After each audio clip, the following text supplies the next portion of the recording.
마태복음 4장 1절에서부터 11절 말씀입니다. 우리 너무나도 잘 알고 계시는 사건이죠. 예수님께서 공생의 시작 전에 광야에 나가셔서 사단에게 시험을 받아주시는 그런 사건입니다. 예수님께서는 사실은 모든 율법을 완성하러 오신 분이시죠. 그렇다면 예수님께서 꼭 오셔서 마무리를 하셔야 되는 일들이 있으셨겠죠. 또 완성시켜야 되는 부분들. 즉, 예를 들어서 이 빠진 동그라미가 있다면 그 일을 꼭 채워 넣으신 후에 완벽한 원을 만드셔야 되는 그 작업을 하시려고 했겠죠. 우리가 예수님을 믿음으로써 죄의 모든 것들은 예수님께 전가가 되고, 그래서 그 전가된 그 죄악들을, 부족함을 예수님께서 다 한꺼번에 가지고 죽어주신 것이고, 부활승천하신, 죽음을 이기시고 승리하신 예수님의 그것이 우리에게 전가되어 우리는 이제 아버지라 부를 수 있다. 예수님의 그 권세와 그 권능이 우리에게 있다. 그 구원하심과 또한 그 영생을 우리는 받아 누릴 수 있다. 라고 이야기했어요.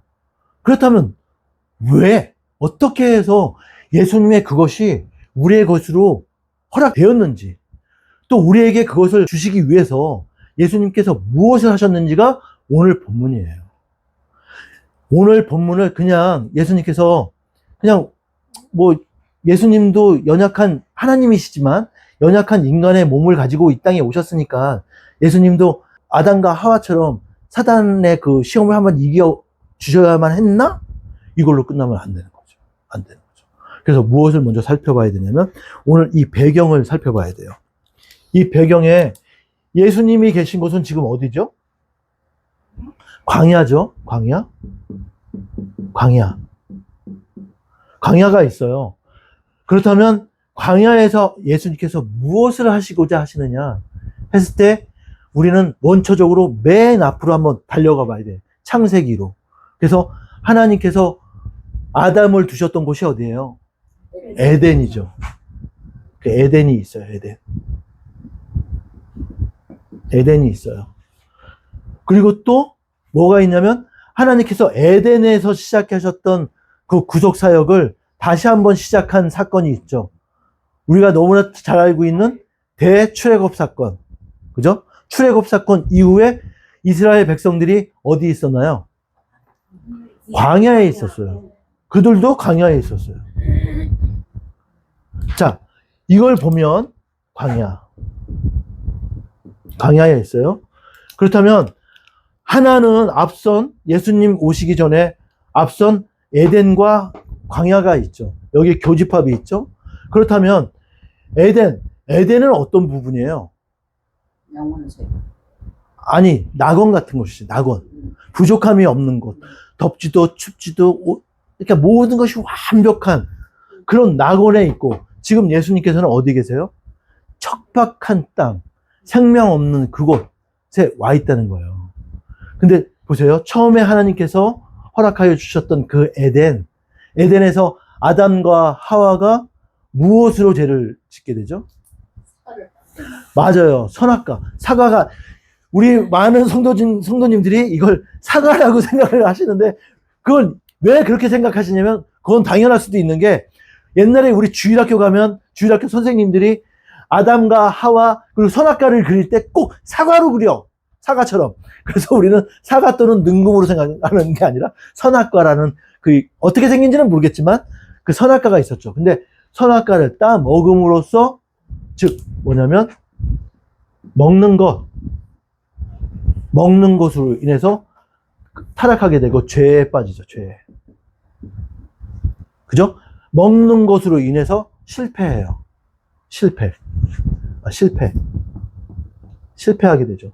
근데 예수님께서 광야에 오셔서 예수님께서는 처음에 사단에게 이것이 그 중요한 건데, 이거를 착각하시면 안 되는 게 뭐냐면, 광야에서 받으신 예수님의 이 시험은 사단이 판을 짜고 예수님으로 하여금 끌어들여서 자기가 어떻게 한번 해보려고 했던 시험이 아니라는 거예요.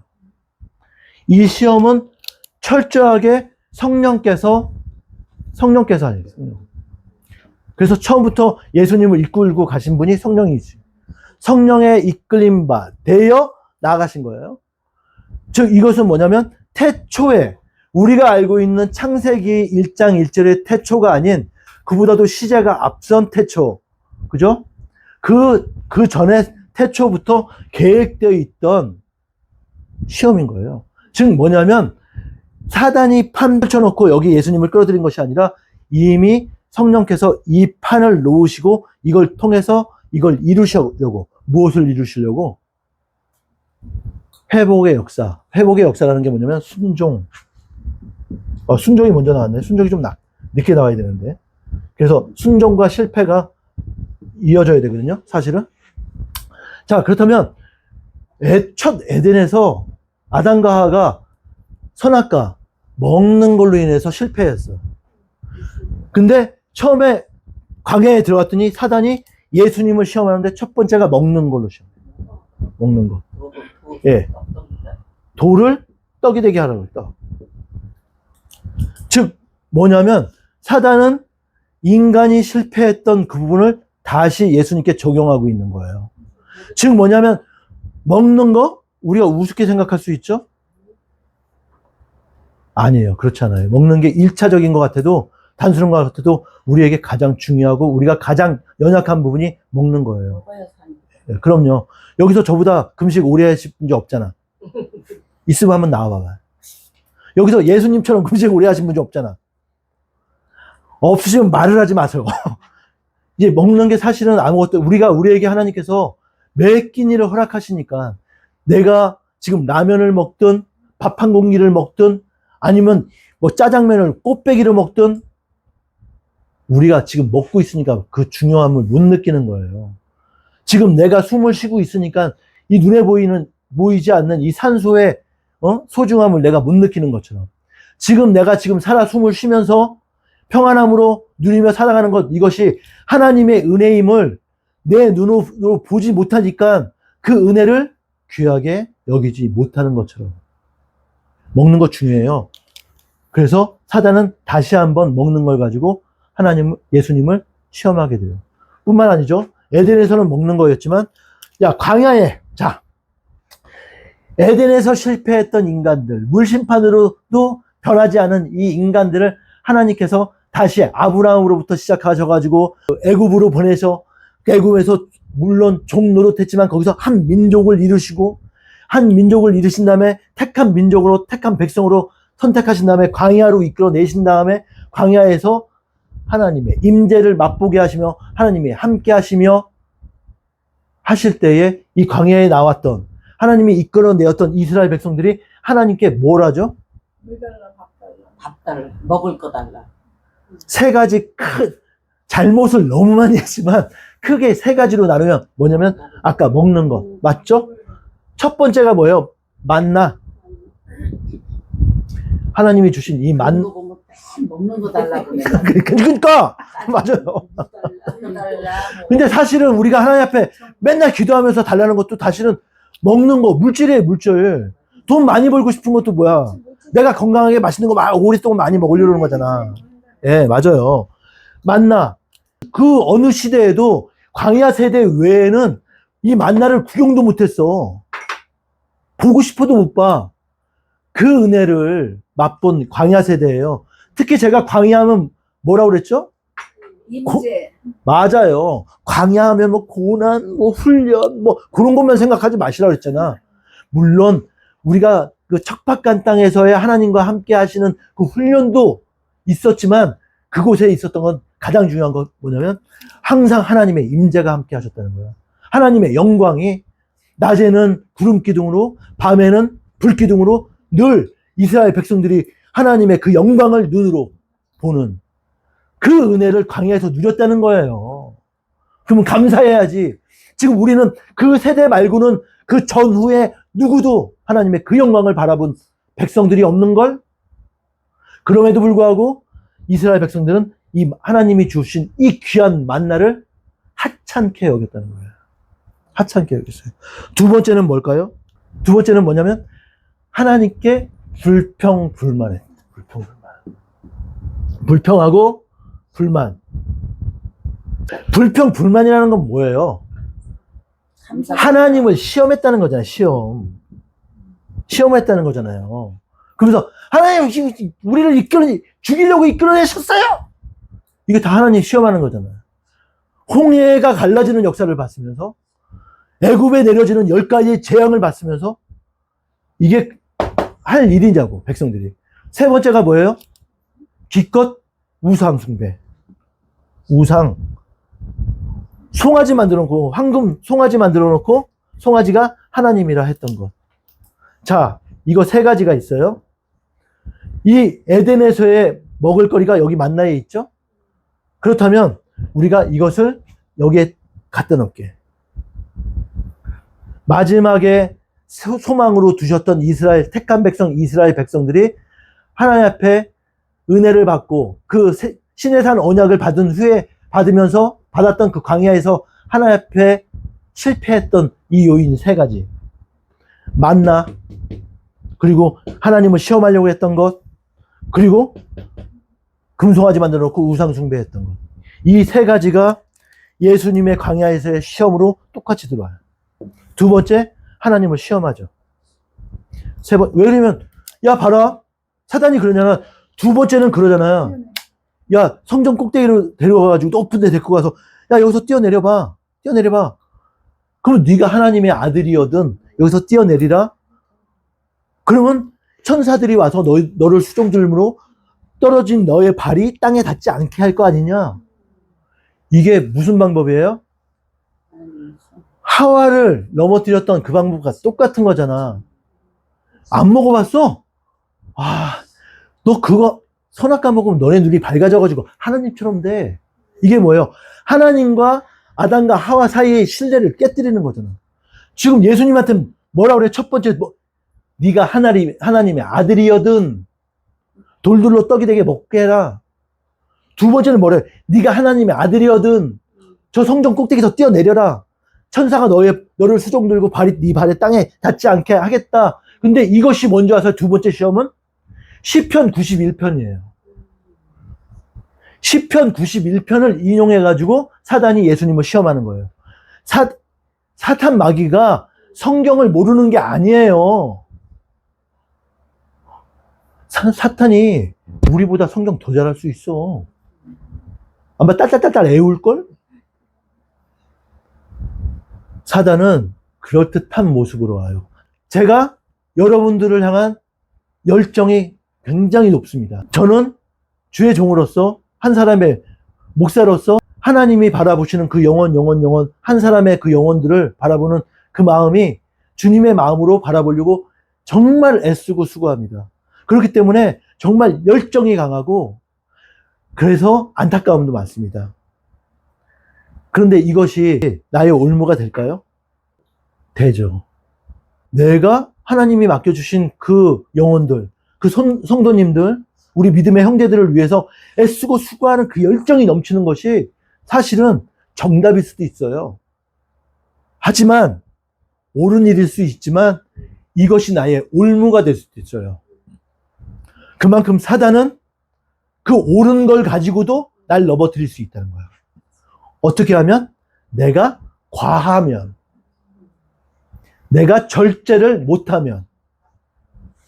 그래서 우리 성령의 9가지 열매 할 때 말씀드렸죠?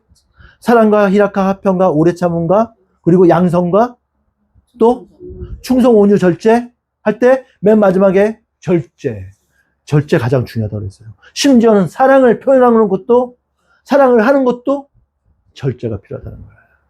자 보세요. 이 세 가지가 들어오는 거예요. 근데 말씀드렸죠? 두 번째는 네가 하나님의 아들이거든. 시험하는 거잖아. 떨어져 봐라. 그러면 널 사랑하시는 하나님이 너 안 다치게 할 거 아니야. 하나님을 시험하게 함으로써 하나님과 예수님의 관계의 신뢰를 깨뜨리려고 하는 거예요. 이게 방법만 다르고 색깔만 달라, 모양만 달라. 지금 지사님들, 우리 믿음의 형제들 넘어뜨리는 방법이 똑같다니까? 제가 강조하는 게 이거예요. 근데 보세요. 이 시험을 할 때도 사단이 시편 말씀을 들이대면서 얘기를 하는 거야. 그러니까 잘못하면 넘어갈 수 있지. 시편 말씀에도 이 말씀이 있는데 하고 홀까닥 넘어갈 수 있어요. 근데 그렇지 않아요. 그렇지 않아요. 그래서 예수님께서도 이 세 번의 시험을 다 말씀으로 물리치시는 거예요. 무슨 말씀인지 아시겠죠? 세 개가 다 어디 말씀이냐면 신명기 말씀이에요. 신명기 8장 3절. 그리고 두 번째 시험은 6장 16절. 그리고 세 번째는 6장 13절. 13절이에요. 예수님께서는 하나님의 말씀으로 물리치신다는 거예요. 그것이 중요한 거예요. 그래서 이것을 보이신 것은 뭐냐면 이거야.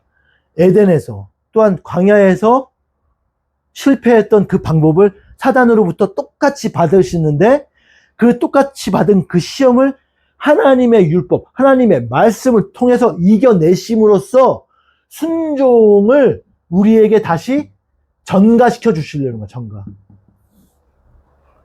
왜냐하면 예수님께서 실패했던 것을 불순종으로 실패했던 우리들을 대신해서 예수님이 순종해 주심으로써 순종의 승리를 우리에게 전가시켜 주시려는 거예요. 무슨 말씀인지 아시겠죠? 즉, 아담과 하와가 실패했던 것, 택한 백성, 이스라엘 백성들이 실패했던 것들을 예수님께서 순종으로 승리하심으로써 그 순종의 승리가 우리에게 전가되는 거예요. 그래서 내가 여호와 하나님을 향해서 아버지라 부를 수 있는 거예요. 예수님께서 우리가 예수님을 믿었을 때 이것이 우리에게 전가되기 때문에, 다른 게 전가되는 게 아니라 이것이 우리에게 전가되기 때문에 우리가 하나님을 아버지라 부를 수 있는 거예요. 그리고 우리가 죄에서 자유로울 수 있는 것이고, 그리고 영원한 삶을 누릴 수 있는 하나님 나라의 자격이 우리에게 주어지는 거예요. 이 사건 때문에. 예? 우상. 광야에서 세 번째 우상 숭배. 이게 예수님 시험에 똑같이 들어오잖아. 똑같이 들어와서 그 사단이 뭐라고 해요? 맞아요. 온 천하 만국을 쫙 펼쳐 보이시면서 나에게 절만 하면 이 세상의 모든 건 너에게 주겠다. 이게 지 거야? 원래 하나님 건데? 예수님 거잖아. 사단은 이렇게 우리를 속인다니까? 이게 어떤 거냐면, 이게 우리 집사님 거야. 집사님 건데, 내가 이걸 들고 있어. 집사님이 이걸 이렇게 자꾸 쳐다보시는 게 필요하신 것 같아? 그럼 집사님, 이거 드릴까? 그럼, 나 필요해요. 주세요. 그러면 저한테 주세요. 한번 해보세요. 요거와 똑같은 거야. 원래 집사님 거잖아. 근데 내가 집사님 걸 갖고 있으면서 마치 내가 주인 행세하는 거. 근데 이렇게 가증스럽게 사단은 우리에게 다가와요. 마치 지꺼인 양. 지가 하는 행동이, 역사가 마치 진실인 양, 사실인 양, 나를 죽일 수 있을 듯이. 아니요. 다 거짓 영이에요. 사단은 거짓 영. 진실하신 분은 오직 여호와 하나님 한 분이세요. 그래서 보세요. 그러면 하필이면 이런 얘기 하시죠? 그러면 다른 방법도 많으신데, 하나님 되시는 우리 예수님이, 아무리 연약한 인간의 몸으로 오셨다고 해도 꼭 이렇게까지 하셨어야만 합니까? 그런데 그것이 바로, 심지어는 이게 예수님께서는 우리에게 뭘 보여주고 싶으셨냐면, 천하 만물을 창조하신 창조주신 예수님께서 인간의 인성을 가지고, 온전한 인성을 가지고 오셨을 때, 심지어는 저 사단 마귀, 하찮은 저 죄와 사망, 저 사탄 마귀보다도 더 낮은 자의 모습으로 오셨다는 걸 보여주시는 거예요. 우리는 세상을 살아갈 때 어떻게 살아갑니까? 어떤 사람이 좀 실수했어. 어떤 사람이 약간 범죄를 저질렀어. 그러면 우리는 어떻게 해요?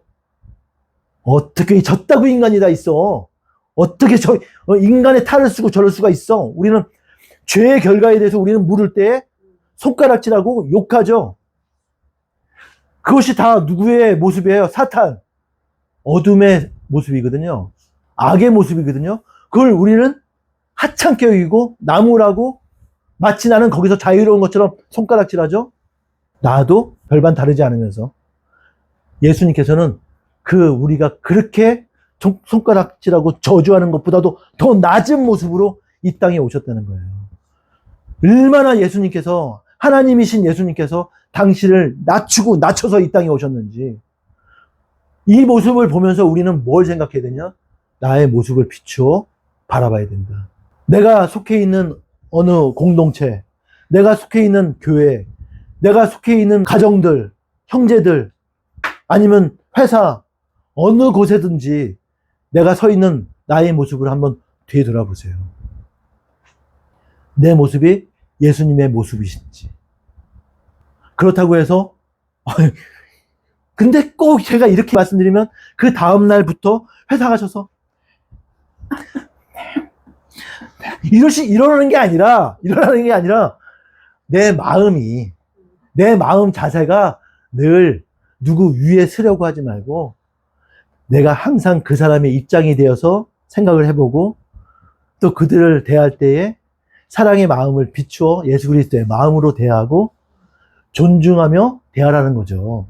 다만 내가 겸손하되 예수님께서 십자가에서 달려 죽으시기 전에 빌라도나 또 헤롯이나 또 종교 지도자들 그들 앞에 서 있던 예수님의 당당한 그 모습은 유지하셔야죠. 자, 오늘 마태복음 4장 1절에서 11절 이 말씀, 예수님이 광야에서 사단에게 시험 받아주시는 이 이야기는 무엇을 이야기하는 것 같습니까? 여러분, 지금까지 어떻게 배웠습니까? 이렇게 생각하시는 분들이 많으실 수 있을 것 같아요. 역시 예수님이셔. 예수님이 우리가 사단에게 시험 받을 때, 아니면 사단이 우리를 넘어뜨리려고 할 때 예수님께서 이렇게 이겨내라 하시고 본을 보여주셨구나. 역시 예수님은 우리의 모범 되셔. 이렇게 생각할 수도 있죠. 마치 그렇게 생각했었는데 지금 아닌 것처럼 표정하고 계시죠. 근데 그렇게 생각할 수도 있어요. 다만 여기서 중요한 게 뭐냐면 이 본문에서 이야기하는 것은 뭐냐면 우리가 인간들이 실패했던 이 순종을 예수님께서 그 순종으로 이기시고 그 순종으로 이겨내셔서 그 순종을 우리에게 전가해 주시는 것처럼 우리가 승리하는 게 아니에요. 우리가 이 세상을 살아가는 생활 속에서 살아가면서 겪는 많은 여러 가지 상황들, 어려운 문제들 속에 우리는 실패하고 좌절할 수 있습니다. 끊임없이. 하지만 순종으로 이겨주신 그 예수님을 우리가 믿고 의지하면 그 예수님이 우리가 실패하는 순간마다 다시 역전시키시고 다시 역전시켜주신다는 거예요. 예수님은 이 방법으로, 순종의 방법으로 우리로 하여금 다시 이기게 하시겠다는 거예요. 이겨주신다는 거예요. 내가 승리하는 게 아니에요. 연약한 내가 승리하는 게 아니라 내가 예수님께 붙어 있을 때에, 예수님을 의지하고 있을 때에 예수님이 이겨주신다는 거예요. 이 모습 가운데 있어야지. 그래, 나 오늘 은혜 받았어. 너 기다려. 너 집에 있지, 너 사단 너. 그러지 마세요. 그럴 때가 제일 위험해. 제일 연약하거든. 그 타이밍을 기다린다 또 사단은. 네가 교만해서 들어올 때까지를 기다린다. 그러지 마세요. 언제나 은혜에 충만해서 내 마음에 감사와 기쁨이 있을 때일수록 주님 나와 함께 하심을 기쁨으로 붙잡고 있어야 돼요. 그리고 나는 주님 앞에 내 정욕을 밀어내고 주님 앞에 나아갈 때는 순종의 마음으로 주님 앞에 나아가는 것. 순종이라는 게 특별한 게 아니에요. 내 방법, 내 정욕을 내려놓는 것. 그래서 주님께서 나 대신 일할 수 있게 해드리는 것. 이것이 바로 오늘 마태복음 4장 1절에서 11절에 이 시험을 통해서 예수님이 우리에게 주시는 그 메시지입니다. 또 이것을 바로 성도의 견인이라고 하는 거예요. 성도의 견인이라는 게 뭐냐면 성령께서 내가 예수 그리스도를 믿고 이제 믿음의 사람으로 이제 섰으니까 성령께서 나를 코에다가 내 코를 딱 깨신 다음에 나를 이렇게 끌고 다니시는, 내가 막 이쪽으로 가려고 해도 막 날 딱 끌고 그냥 다니시는, 이게 성도의 견인이 아니라 나는 연약할지라도 나는 하나님께 택함 받은 백성이므로 주 여호와께서 나로 하여금 이기고 승리하게 하신다. 나를 대신하여 싸워 주신다. 그래서 반드시 이기게 하신다. 이것이 성도의 교훈입니다. 이번 한 주도 우리 이 말씀 붙잡고 내가 하려는 것이 아니라 내 정력을 내려놓고 내 방법을 내려놓고 요번 한 주만큼이라도 우리 주님 앞에 내 마음에 내 자리를 내어드리고 또 감사와 기쁨을 누리는 저와 여러분들이 되기를 주님의 이름으로 축원합니다.